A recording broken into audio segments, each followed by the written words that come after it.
Good morning students, good evening students. તો છેલ્લા લેક્ચરની અંદર આપણે 15મું ચેપ્ટર સ્ટાર્ટ કર્યું હતું. મારે બ્રેકની જરૂર છે યાર ખરેખર. હવે 11th biology chapter number 15 NEET. બરાબર. શરૂઆતમાં થોડીક બેઝિક માહિતી જે છે આપણે જોઈ હતી. આજની તારીખ લખી નાખીએ. ચાલો, વૃદ્ધિ અને વૃદ્ધિ વિશે વાત કરેલી. તો આપણે વૃદ્ધિને હવે સાઈડમાં રાખીએ. વૃદ્ધિ વિશે ઘણી વાત કરી. હવે હું મારી વાત કરું, એટલે કે વિકાસ, ધ ડેવલપમેન્ટ. આના વિશે આપણે વાત કરશું. બરાબર. જનરલી વિકાસ શું છે તો તમે બધા જાણો જ છો, મારી વાત નથી, આની વાત આપણે. વૃદ્ધિ અને વિભેદનનો સરવાળો એટલે વિકાસ. વૃદ્ધિ પ્લસ વિભેદન એટલે વિકાસ. વૃદ્ધિ અને વિભેદનના સરવાળાને વિકાસ તરીકે ઓળખવામાં આવે છે. વિકાસ આ બંને પ્રક્રિયાનો સરવાળો છે. વૃદ્ધિ કરતાં થોડી એવી જટિલ પ્રક્રિયા વિકાસ છે. વૃદ્ધિ સરળ પ્રક્રિયા છે કારણ કે વન સ્ટેપ રિએક્શન. વિકાસ જટિલ છે, સમજવો થોડોક અઘરો છે. તો અહીંયા વૃદ્ધિ પ્લસ વિભેદન. આના પહેલાં આપણે વૃદ્ધિ માટેની અમુક શરતો જે છે એને ધ્યાનમાં રાખવાની છે, પછી વિકાસ તરફ આગળ વધીએ. તો કોઈ પણ ક્રિયા જ્યારે આપણે વૃદ્ધિ માટેની વાત કરતા હોઈએ તો વૃદ્ધિ માટેની શરતો જે છે એને ધ્યાનમાં રાખશું. Really I need a break guys.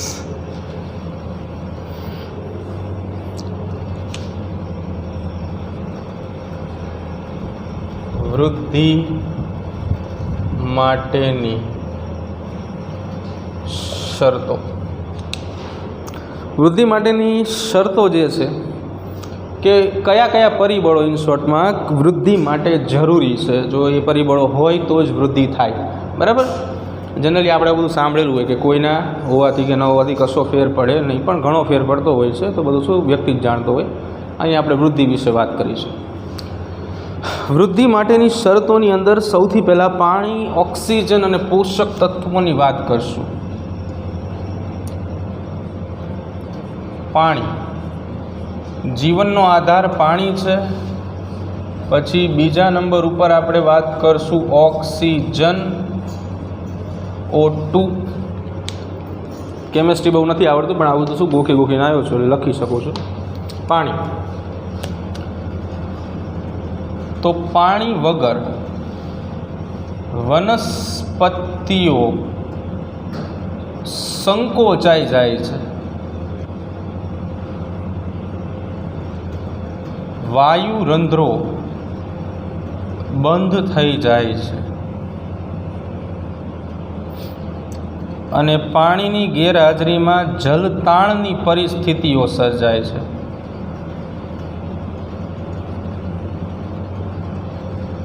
જલતાણ, પાણીની અછત. બરાબર. આવી પાણીની અછતની પરિસ્થિતિઓ જે છે એ જનરલી આમાં સર્જાતી હોય છે. બીજા નંબર ઉપર કે બીજાંકુરણની પ્રક્રિયા માટે પણ પાણી જરૂરી છે.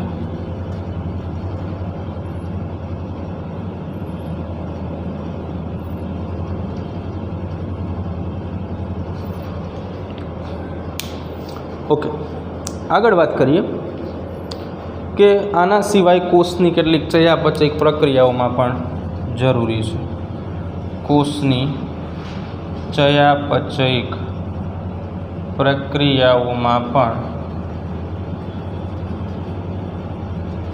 પાણી જરૂરી છે. સેકન્ડ નંબર ઉપર વાત કરીએ ઓક્સિજન વિશે. તો ઓક્સિજન જે છે એ વનસ્પતિની ઘણી બધી ચયાપચયિક પ્રક્રિયાઓ કરવા માટે ઉપયોગી છે. ફોર એક્ઝામ્પલ, ઉદાહરણ તરીકે તમે શ્વસનને ધ્યાનમાં લઈ શકો છો. શ્વસન, રેસ્પિરેશન.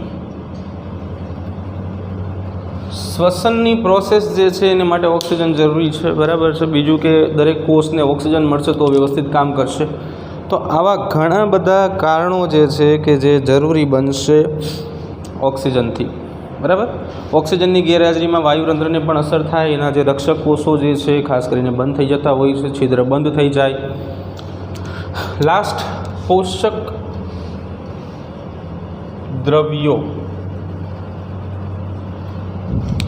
પોષક દ્રવ્યો જનરલી જરૂરી હોય છે કોઈ પણ વનસ્પતિને પોતાનું જીવનચક્ર પૂર્ણ કરવા માટે. તો અહીંયા જ લખી, વનસ્પતિઓને પોતાનું જીવનચક્ર પૂર્ણ કરવા માટે પોષક દ્રવ્યો મળવા જરૂરી છે.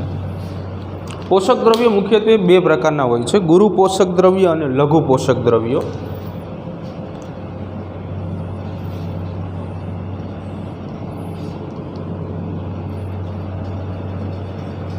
ગુરુ પોષક દ્રવ્યો અને લઘુ પોષક દ્રવ્યો.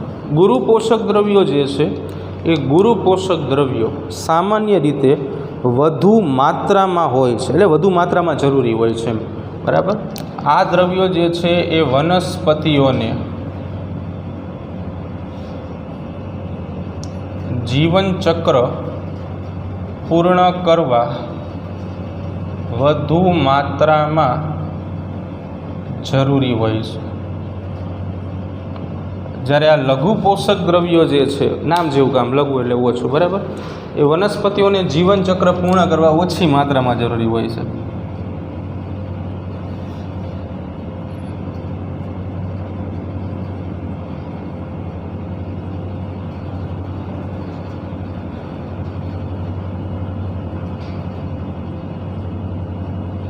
બરાબર. ચાલો જોઈ લો તમારે જે જોવું હોય જોઈ લો.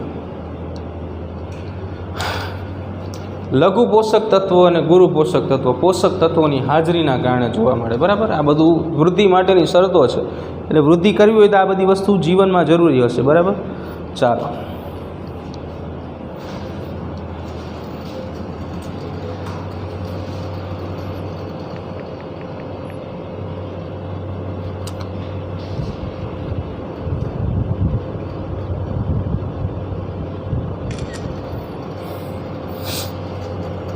આગળ વાત કરીએ.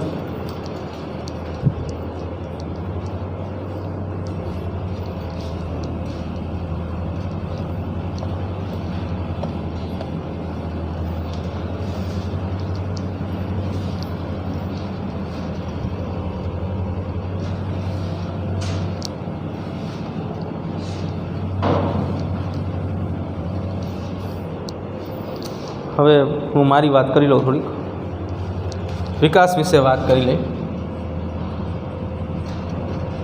તો ડેવલપમેન્ટ, ખોટું નામ રાખ્યું મારું આવું. ચાલો, તો હવે જે મુજબ આપણે જાણીએ છીએ કે કોઈ પણ વર્ધનશીલ પેશીનો કોષ છે, વર્ધનશીલ કોષ, એ વર્ધનશીલ કોષ જે છે એ જ્યારે કોષીય વિભેદન પામી,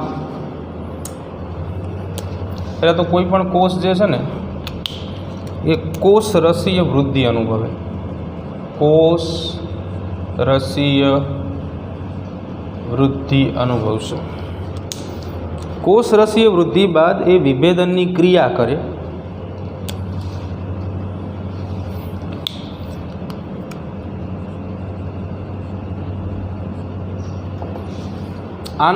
આની સાથોસાથ વિસ્તરણ અને પરિપક્વન પણ જોવા મળે સાથે સાથે.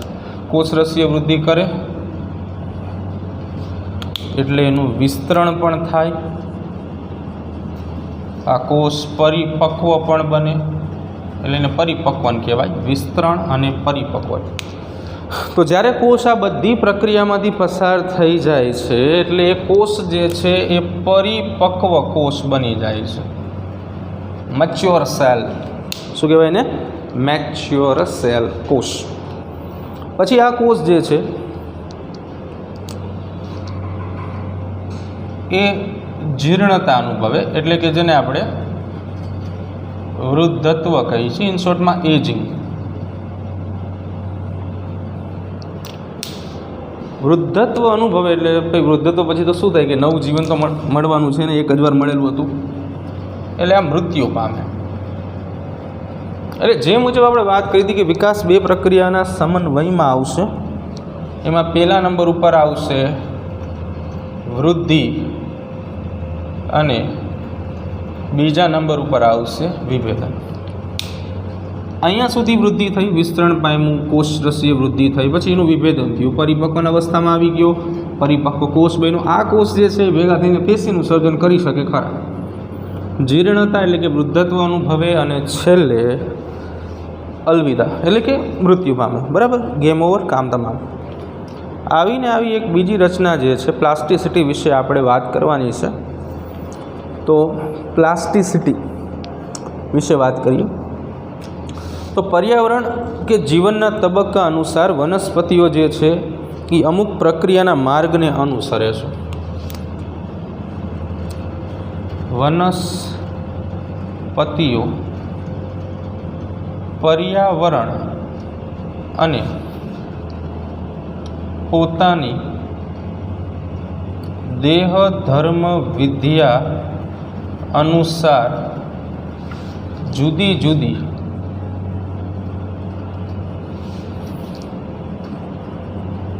પ્રક્રિયાઓને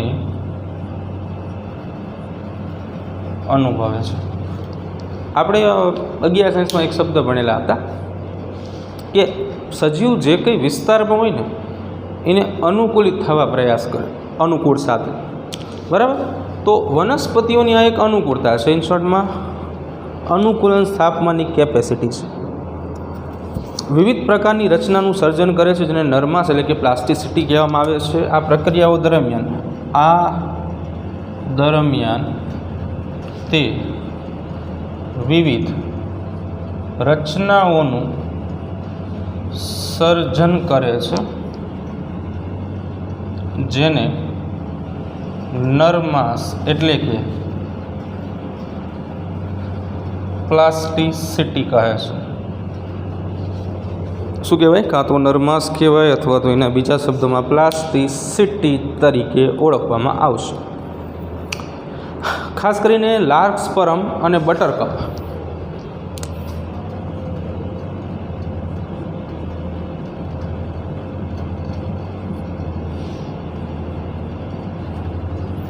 આ બંને વનસ્પતિઓ પ્લાસ્ટિસિટી બહુ સારી રીતે દર્શાવી શકે. બરાબર, તો એની અંદર જે સ્થળજ વનસ્પતિઓ છે ત્યાંથી આપણે શરૂઆત કરીએ કે કોઈ પણ તરુણ વનસ્પતિ જે રહી ને એ તરુણ વનસ્પતિ સામાન્ય રીતે આવી રીતે હોય. એમ ટૂંકમાં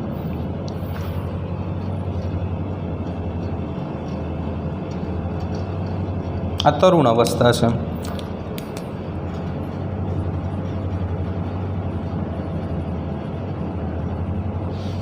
તરુણ અવસ્થા જે છે થોડી ઘણી પુખ્ત બને એટલે એ પુખ્ત આ રીતે બની જાય.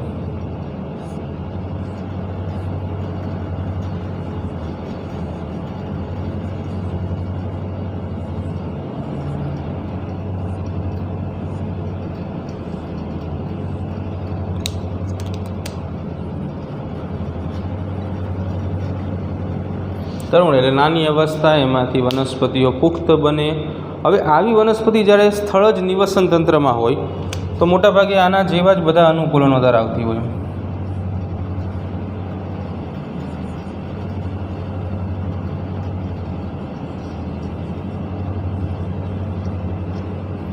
આ સ્થળજ વનસ્પતિઓમાં આવા જ અનુકૂલનો જોવા મળશે. સ્થળજ વનસ્પતિ, જમીન ઉપર રહેતી વનસ્પતિઓની વાત છે.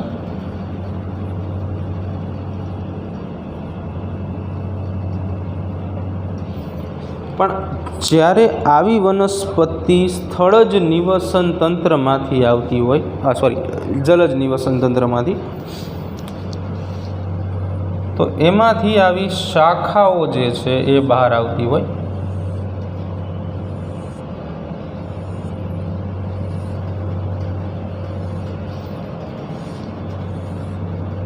કદાચ જીવનમાં મહેંદી મૂકતા એ શીખા હોત ને તો બાયોલોજીમાં આકૃતિ સારી દોરી શકતા હોત. અફસોસ થાય છે, કંઈ વાંધો નહીં, થોડીક સારી જ છે, એમ વાંધો નથી આવ્યો. જલજ નિવસન તંત્ર અથવા જલજ વનસ્પતિઓ જે છે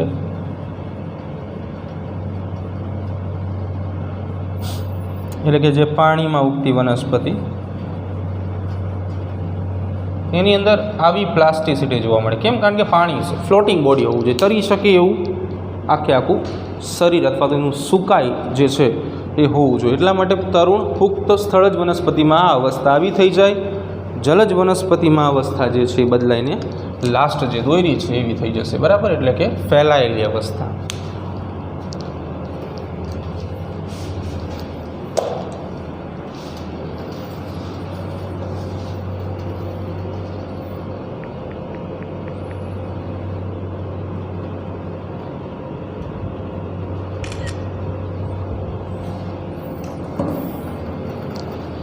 આગળ જઈ હવે આગળ આપણે વાત કરવાની છે પીજીઆરએસની. પીજીઆરએસ જનરલી આ બધામાંથી અમુક પ્રશ્નો નીકળતા હોય છે નીટમાં, પણ પીજીઆરએસમાંથી મોસ્ટ ઓફલી પ્રશ્ન વધુ માત્રામાં જોવા મળતા હોય છે. એમાંય તે ખાસ કરીને પીજીઆરએસની ક્રિયાવિધિઓ જે છે એ પીજીઆરએસની ક્રિયાવિધિ આપણે જોશું, એની અસરો જે છે એનો આપણે અભ્યાસ કરશું.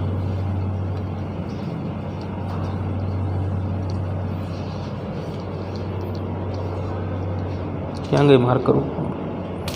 ચાલો તો ચર્ચા કરીએ હવે આપણે પીજીઆરએસ.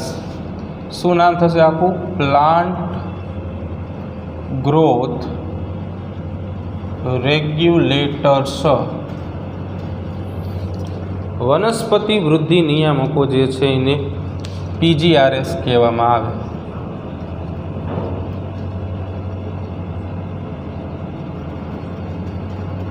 રેગ્યુલેટર્સ એટલે નિયમન કરનારા. જનરલી શું આપણે પંખામાં ઘરે જોતા હોય રેગ્યુલેટર હોય, એટલે આપણે એની શું સ્પીડ વધારી પણ શકીને ઘટાડી પણ શકીએ.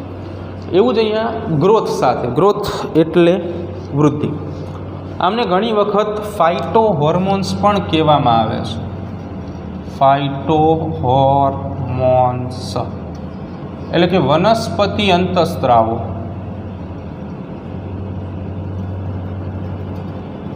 મુખ્ય બે પ્રકારના હોય છે. વૃદ્ધિ પ્રેરક કે જે વૃદ્ધિને પ્રેરવાનું કામ કરે છે. વૃદ્ધિ અવરોધક એટલે કે જે વૃદ્ધિ જે છે એને અવરોધવાનું અથવા વૃદ્ધિ જે છે એ પ્રક્રિયાને રોકવાની ક્રિયા સાથે સંકળાયેલા હોય છે. એટલે કે બંને પ્રકારના છે, આપણે જોવાના છે. ચાલો તો સૌથી પહેલાં મોટા ભાગે 5 પ્રકારના ઘટકો છે. પહેલા નંબર ઉપર આપણે જોઈએ ઇન્ડોલના સંયોજનો, જેને આપણે ઓક્સિન કહીએ છીએ.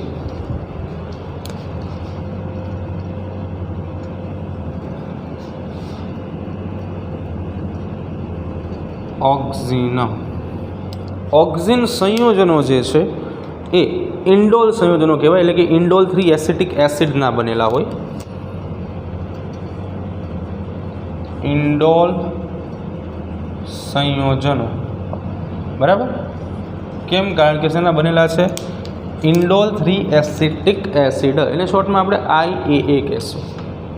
IAA એટલે કે ઇન્ડોલ 3 એસિટિક એસિડ, એના બનેલા સંયોજનો જે છે ઓક્સિન તરીકે ઓળખાતા હોય છે.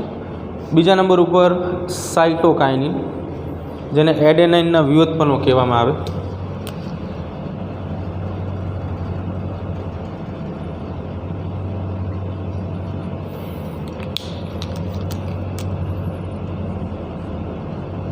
એડેનાઇનના વ્યુત્પન્નો. એડેનાઇનના વ્યુત્પન્નો જે છે એ ખાસ કરીને ફુરફુરાઇલ એમિનો પ્યુરિનના બનેલા હોય. ફુરફુરાઇલ એમિનો પ્યુરિન, આને N6 તરીકે પણ ઓળખવામાં આવે છે, બરાબર. ઓકે, લાસ્ટ ABA કેરેટિનોઇડ્સના બનેલા હોય.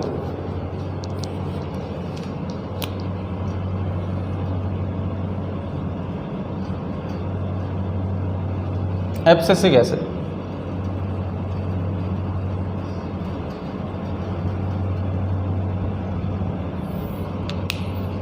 ABA. જો આમાં બધું મિક્સ ચાલે છે બરાબર. વૃદ્ધિ પ્રેરક અવરોધકને આપણે અલગ અલગ નથી કરતા.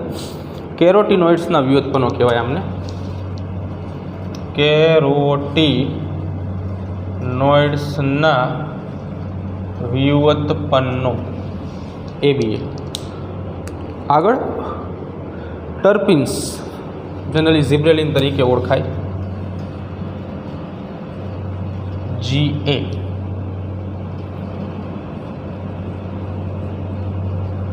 ઝિબ્રેલિક એસિડ. ટર્પિન્સ ના બનેલા ઘટકો 1 2 3 4 ઇથિલિન રહી ગયું બરાબર. વાયુરૂપ ઘટક છે.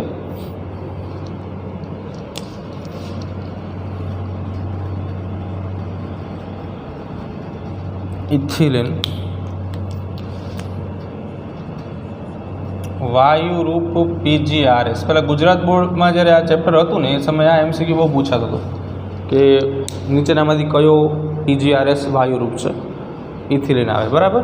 ઇથિલિન જે છે વાયુરૂપ અંતઃસ્ત્રાવ છે. C2H2 આવું કદાચ અણુસૂત્ર થાય છે બરાબર. કેમિસ્ટ્રી નથી આવડતું આપણને પણ આવું કદાચ આવે છે. ઓકે ચાલો હવે બધા વિશે થોડી વાત કરી લઈએ. ઓક્ઝિન જે છે સૌથી પહેલાં એના વિશે વાત કરીએ. ચાર્લ્સ ડાર્વિન અને ફ્રાન્સિસ ડાર્વિન આ બંને સૌપ્રથમ શોધ કરેલી હતી. ચાર્લ્સ ડાર્વિન અને ફ્રાન્સિસ ડાર્વિન. ચાર્લ્સ ડાર્વિન જે રહ્યા ને એ ફ્રાન્સિસ ડાર્વિનના પિતા હતા. પિતા અને પુત્ર બંને એક જ શોધમાં હતા બરાબર છે. આ બંને શોધ કરેલી હતી.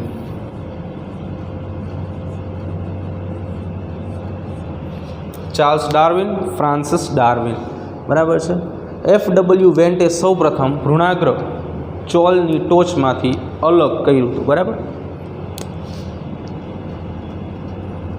FW વેન્ટ ભ્રૂણાગ્ર ચોલમાંથી સૌપ્રથમ અલગ કર્યું બરાબર. મનુષ્યના મૂત્રમાંથી પ્રાણીઓમાંથી, આ તો વનસ્પતિઓ માટે વાત છે, પ્રાણીઓમાં મનુષ્યના મૂત્રમાંથી અલગ કરવામાં આવ્યું હતું.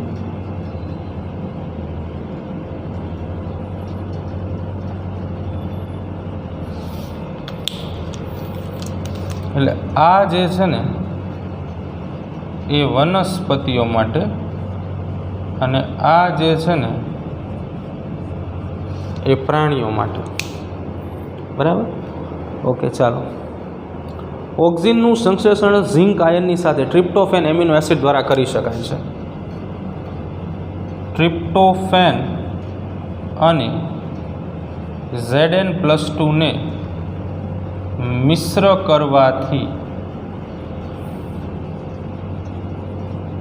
ઓક્ઝિનનું નિર્માણ કરી શકાય છે. ચાલો, ખાસ કરીને કુદરતી ઓક્ઝિન AA અને IBA છે. ઇન્ડોલ બ્યુટેરિક એસિડ અને ઇન્ડોલ 3 એસિટિક એસિડ બરાબર. ઇન્ડોલ એસિટિક એસિડ અને indole બ્યુટેરિક acid. Indole acetic acid અને ઇન્ડોલ બ્યુટેરિક એસિડ આ બંને કુદરતી છે. જો કે જનરલી NCERTમાં આપેલું જ છે, કુદરતમાંથી મળે છે. અને NaA એટલે કે નેપ્થેલિન એસિટિક એસિડ અને 2,4-D ડાયક્લોરો એસિટિક એસિડ આ બંને કૃત્રિમ છે. તો એ બંને આપણે NaA અને 2,4-D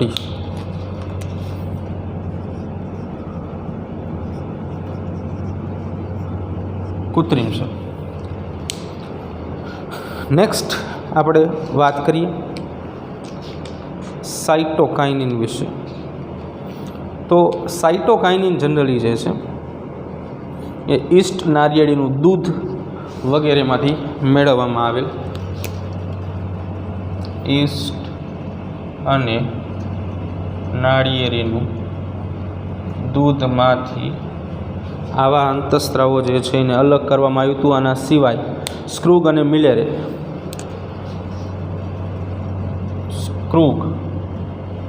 મિલેરે આ બંને હેરિંગ માછલીના શુક્રકોષમાંથી અલગ કર્યું હતું. હેરિંગ માછલીના શુક્રકોષમાંથી અલગ કરવામાં આવ્યું હતું. બીજું કે સાઇટોકાઇનિન અને ઝિબ્રેલિન ભેગા થાય તો પોમેલિન બનાવે છે.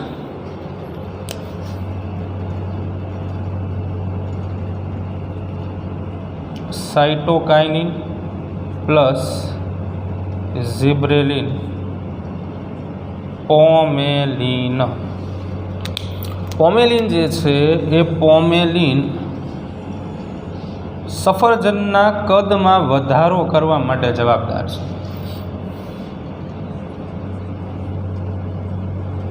સફરજનના કદમાં વધારો કરે, બરાબર, પોમેલિન. બીજા નંબર ઉપર સાઇટોકાઇનિન અને ઓક્સિન જે છે એ બેમાં ઘણો ફેર પડે છે. જ્યારે નીચું સાઇટોકાઇનિનનું પ્રમાણ હોય કોઈ વનસ્પતિમાં અને ઊંચું ઓક્સિનનું પ્રમાણ હોય તો મૂળની અંદર વિભેદન થાય છે.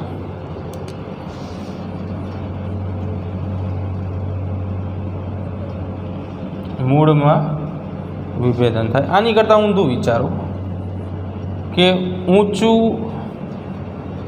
સાઇટોકાઇનિનનું પ્રમાણ અને નીચું ઓક્સિનનું પ્રમાણ હોય તો પ્રકાંડમાં વિભેદન થાય.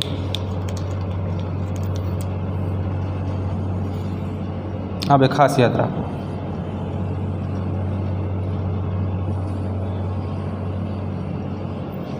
બરાબર, ઓકે.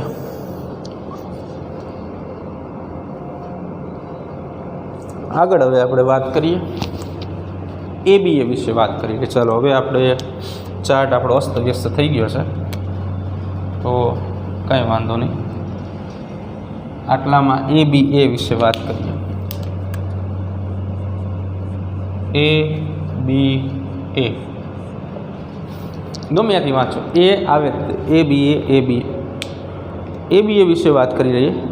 એબ્સિસિક એસિડ તરીકે ઓળખાય. ખાસ કરીને એબ્સિશન શબ્દ જે છે એમાંથી આ શબ્દ જે છે એ લેવામાં આવેલો છે.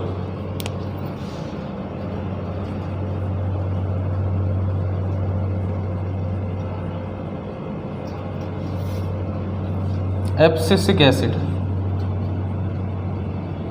એબ્સિશન,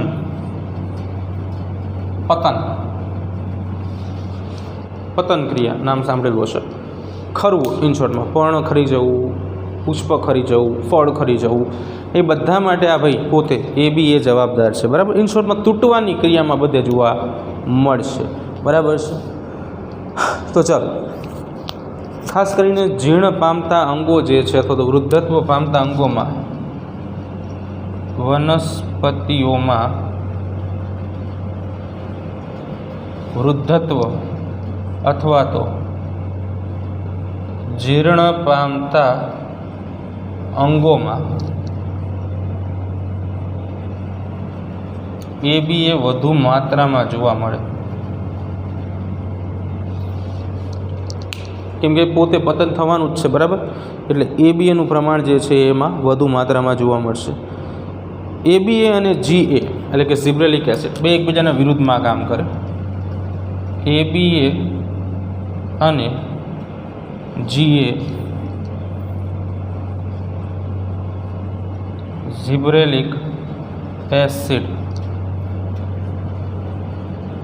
પરસ્પર એકબીજાની વિરુદ્ધમાં કામ કરે છે, ABA અને GA ઇન શોર્ટમાં ઝિબ્રેલિક એસિડ. ચાલો, સેલ્યુલેઝ અને પેક્ટિન ઉત્સેચકોની સક્રિયતા વધારે છે અને એના કારણે પતનની ક્રિયાને ઝડપી બનાવે છે. સેલ્યુલેઝ અને પેક્ટિનેઝ સેલ્યુલોઝનું પાચન કરે, પેક્ટિનનું પાચન કરે, વનસ્પતિની કોષ દિવાલના ઘટકો છે.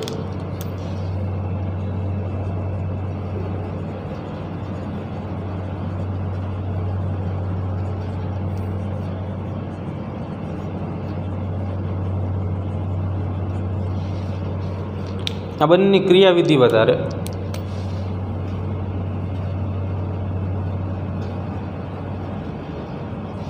અને એના કારણે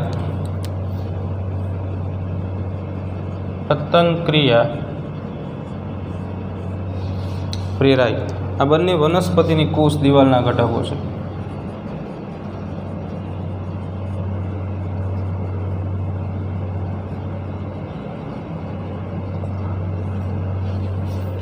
બરાબર, ઓકે. બીજું કે પાણીની જે તંગી હોય એ સમયે ABA જે છે એ વાયુરંધ્રને એક બંધ કરી નાખે છે, એ પણ કામ કરે છે. ABA એ પાણીની તંગી વખતે વાયુરંધ્રને બંધ કરે છે. ચાલો, તો ઓક્સિન જોયું, સાઇટોકાઇનિન જોઈ લીધું અને ABA જોઈ લીધું. બરાબર, આગળ હવે આપણે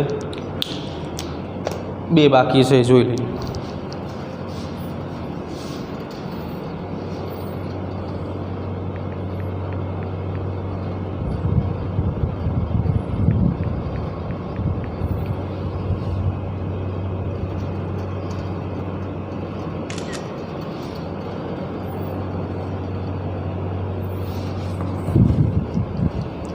તો ઝિબ્રેલિક એસિડ અને ઇથિલિન બે બાકી છે, તો એનો હવે અભ્યાસ કરી લઈએ.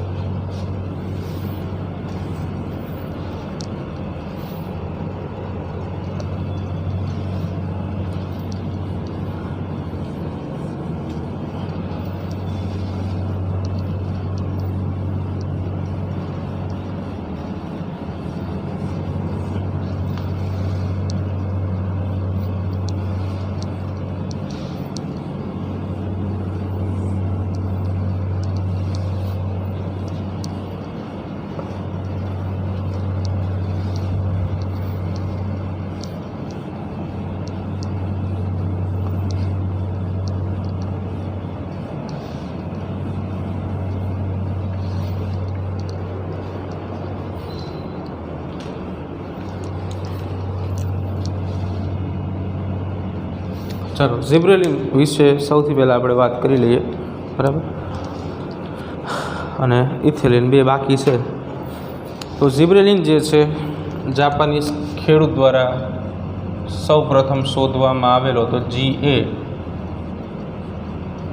ઝિબ્રેલિક એસિડ અથવા તો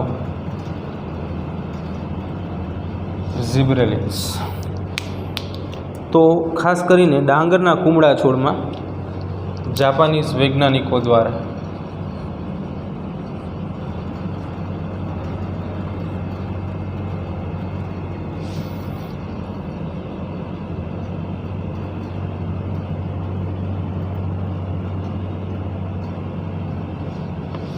બકાને નામ આપવામાં આવ્યું હતું. છોડને મૂર્ખ છોડ જે જનરલી તમે જાણો જ છો. બરાબર છે.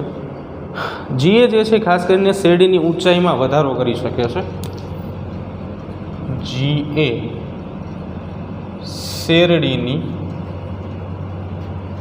ઊંચાઈમાં વધારો પ્રેરે છે અને વાર્ષિક ઉત્પાદન જે શેરડીનું થતું હોય છે, બરાબર, એમાં 1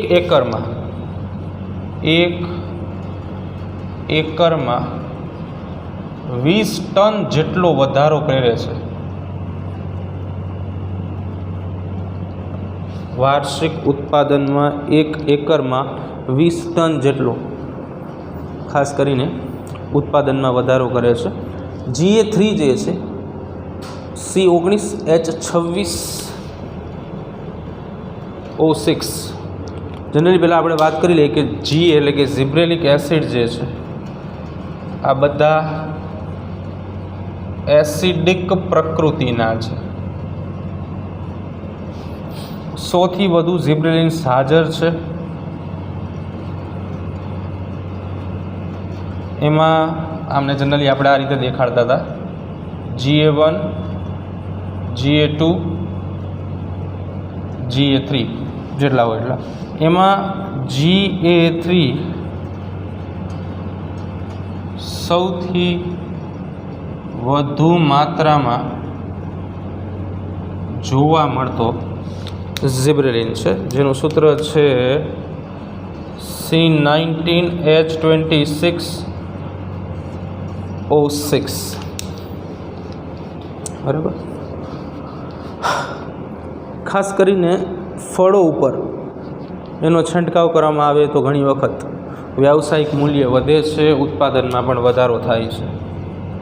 ફળો ઉપર છંટકાવ કરવાથી પરિપક્વતા પ્રેરાય છે.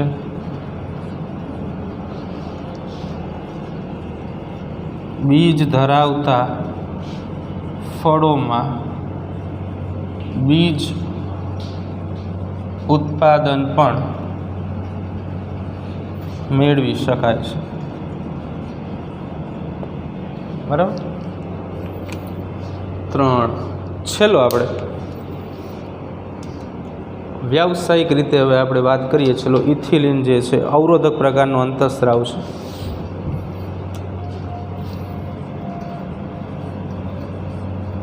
લાક્ષણિકતાઓ બધી જે છે અથવા તો એની પ્રતિકૂળ અસરો છે એ ખાલી એક વખત જોઈ લેજો. બરાબર. NCERT મુજબ જ છે એટલે આપણે વધારે નથી લખાવતા.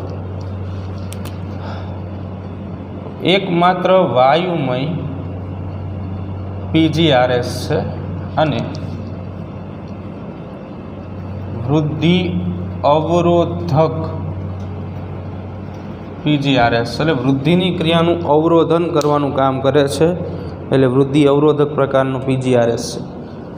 બીજું કઝિન્સ એ ખાસ કરીને બાષ્પશીલ પદાર્થોમાંથી કઝિન્સ, આખું નામ છે HH કઝિન્સ.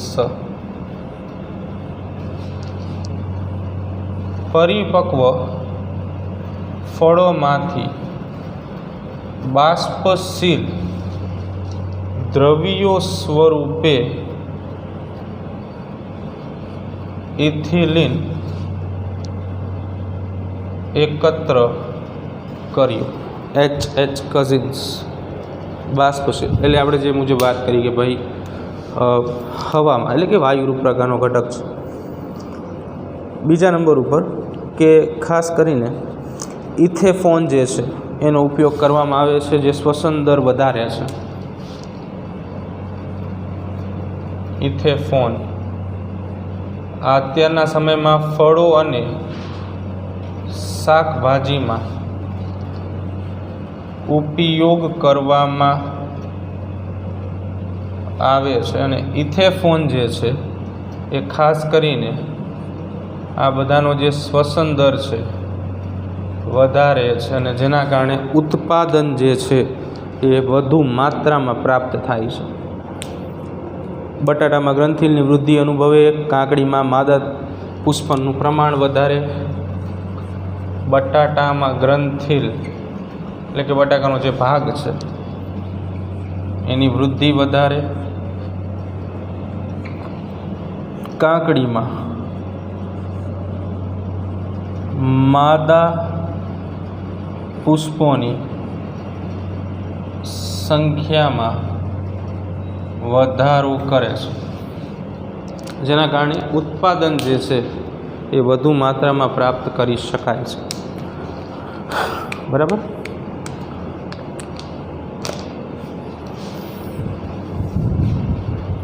ઓકે, આગળ વાત કરીએ. પ્રકાશ અવધિના આધારે વનસ્પતિઓ જે છે એનું વર્ગીકરણ આપણે જોઈ લઈએ.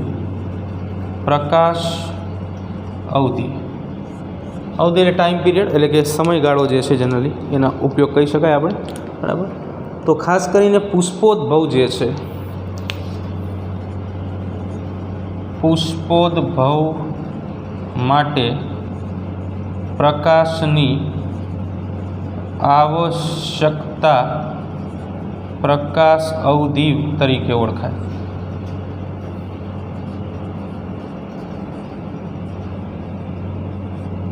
પ્રકાશ અવધિના આધારે વનસ્પતિના 3 પ્રકાર પડે: લઘુ દિવસીય, દીર્ઘ દિવસીય અને તટસ્થ દિવસીય. પ્રકાશ અવધિના આધારે વનસ્પતિઓના પ્રકારો. તો સૌથી પહેલા નંબર ઉપર આવે દીર્ઘ દિવસીય વનસ્પતિ, પછી આવે લઘુ દિવસીય વનસ્પતિ અને છેલ્લે આપણે વાત કરશું તટસ્થ દિવસીય વનસ્પતિ. ચલો, દીર્ઘ દિવસીય વનસ્પતિઓ જે છે, બરાબર, એને સામાન્ય પ્રકાશ મર્યાદા કરતાં વધુ માત્રામાં પ્રકાશની જરૂર પડે. એટલે પુષ્પોદ્ભવ માટે સામાન્ય પ્રકાશ મર્યાદાથી વધુ પ્રકાશ મર્યાદાની જરૂર પડે. લઘુ દિવસીયમાં સામાન્ય પ્રકાશ મર્યાદા કરતાં ઓછા પ્રકાશની જરૂર પડે. સામાન્ય પ્રકાશ મર્યાદાથી ઓછા પ્રકાશની જરૂર પડે. અને આમાં સામાન્ય પ્રકાશ મર્યાદામાં પુષ્પોદ્ભવ થાય. એટલે જે સામાન્ય પ્રકાશની માત્રા છે અથવા તો સામાન્ય પ્રકાશની મર્યાદા છે એ પુષ્પોદ્ભવની ક્રિયા માટે ઉપયોગી છે. બરાબર.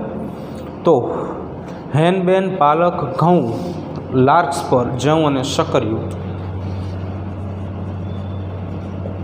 હેનબેન, પાલક, જવ, શકરિયું, લાર્કસ્પર આ બધા દીર્ઘ દિવસીય વનસ્પતિના ઉદાહરણ છે.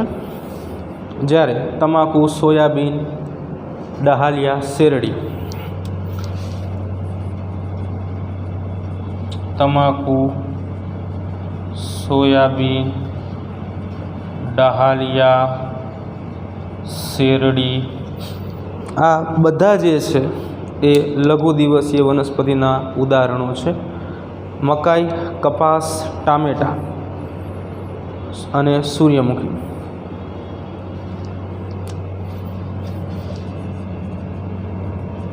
મકાઈ, ટામેટા, કપાસ, સૂર્યમુખી એ ખાસ કરીને તટસ્થ દિવસીય. તટસ્થ દિવસીય વનસ્પતિ જે છે એને ઘણી વખત એવું પણ કહેવામાં આવે છે કે એની કોઈ મર્યાદા નક્કી ન હોય પ્રકાશ ગ્રહણ કરવાની. બરાબર.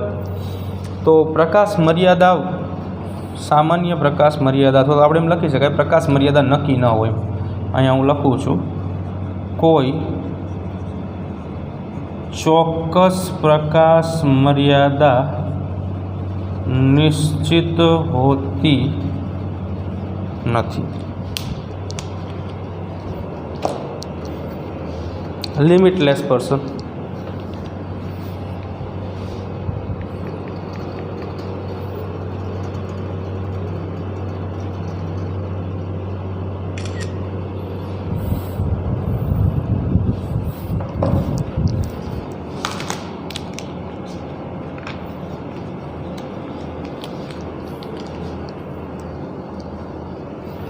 ચલો હવે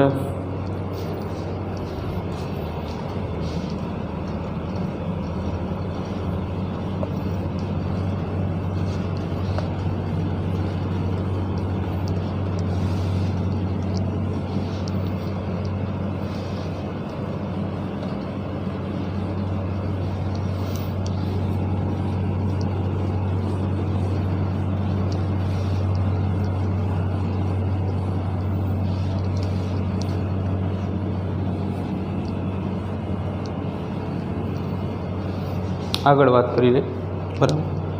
તો ખાસ કરીને દીર્ઘ દિવસીય વનસ્પતિ જે છે અને લઘુ દિવસીય વનસ્પતિ છે એમાં એક ફાઇટોક્રોમ રેડ અને ફાઇટોક્રોમ ફાર રેડ, PR ફાઇટોક્રોમ રેડ તરીકે ઓળખાય, PR એટલે, અને PFR ફાઇટોક્રોમ ફાર રેડ. આ બંને જે છે પ્રકાશ સંવેદી રંજક દ્રવ્યો છે જે પુષ્પોત્સર્જન જે છે એમાં અગત્યની ભૂમિકા ભજવે છે. પ્રકાશ સંવેદી રંજક દ્રવ્યો જે પુષ્પોદ્ભવની ક્રિયામાં ભૂમિકા ભજવે છે. તો એની ક્રિયાવિધિ શું છે? તો કે જે રેડ પ્રકાશ છે એટલે કે લાલ પ્રકાશ જે છે, સૌથી પહેલાં તો જે PR છે એ PR જે છે એ PFRમાં કન્વર્ટ થઈ શકે અને PFR જે છે એ PRમાં પણ કન્વર્ટ થઈ શકે. રેડ પ્રકાશ કે જે 600 નેનોમીટરનો હોય, રેડ લાઇટ 600 નેનોમીટર, તો એ PRનું રૂપાંતરણ PFRમાં કરે છે અને ફાર રેડ પ્રકાશ જે છે, ફાર રેડ લાઇટ કે જે 730 નેનોમીટરની છે એ PFRનું રૂપાંતરણ PRમાં કરે છે. ખાસ કરીને PR જે છે એ PR LDPમાં પુષ્પોદ્ભવ અવરોધે છે, એટલે કે દીર્ઘ દિવસીય વનસ્પતિમાં, દીર્ઘ દિવસીય વનસ્પતિઓમાં પુષ્પોદ્ભવ અવરોધે અને લઘુ દિવસીય વનસ્પતિઓમાં પુષ્પોદ્ભવ પ્રેરે. દીર્ઘ દિવસીય વનસ્પતિ જે રહી ને એને LDP કહેવામાં આવે શોર્ટમાં.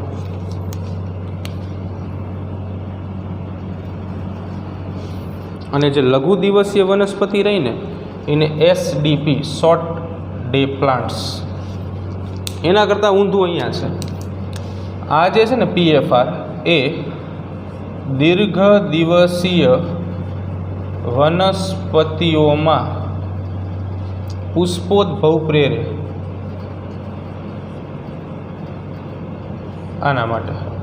અને આ જ જે છે એ લઘુ દિવસીય વનસ્પતિઓમાં પુષ્પોદ્ભવ અવરોધે.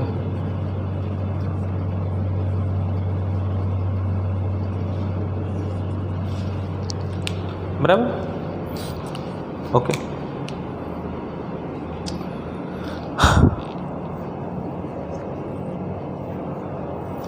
ફ્લોરિજન એક અનુમાનિત અંતઃસ્ત્રાવ છે. ફ્લોરિજન શોધાણો નથી.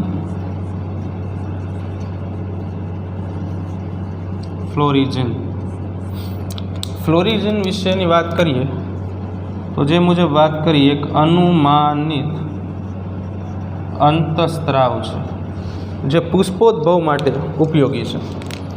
આ ફ્લોરિજન જે છે પુષ્પોદ્ભવની ક્રિયા માટે ઉપયોગી છે, અથવા તો આ પુષ્પોદ્ભવની ક્રિયાવિધિ જે છે એ કરાવે છે. એટલે કે ઝડપથી પુષ્પોદ્ભવ જે છે એ પ્રોસેસ મોટા ભાગે જોવા મળે એવી રીતે કરાવવાનું કામ જે છે એ આ બધા કરે છે.